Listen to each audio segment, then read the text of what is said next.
CM Revanth Reddy దగ్గరకు డిండి ఎత్తిపోతల పంచాయతీ చేరింది. ఎత్తిపోతలను ఆపాలని పాలమూరు ఎమ్మెల్యేలు ముఖ్యమంత్రిని కలిశారు.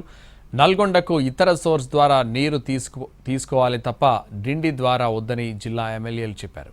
పీఎల్ఐలో భాగమైన ఏదుల నుంచి డిండికి లింక్ కెనాల్ ద్వారా నీటిని తరలింపుపై పాలమూరు జిల్లా ఎమ్మెల్యేల అభ్యంతరం తెలిపారు. నాగర్ కర్నూలు జిల్లాలో విలువైన సాగు భూములు, గ్రామాలు ముంపునకు గురవుతాయని తెలిపారు.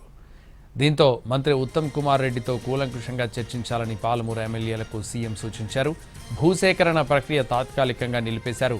డిండి ఎత్తిపోతల ప్రాజెక్టు కింద నల్లగొండ జిల్లాలో రిజర్వాయర్ నిర్మాణాలు పూర్తయ్యాయి.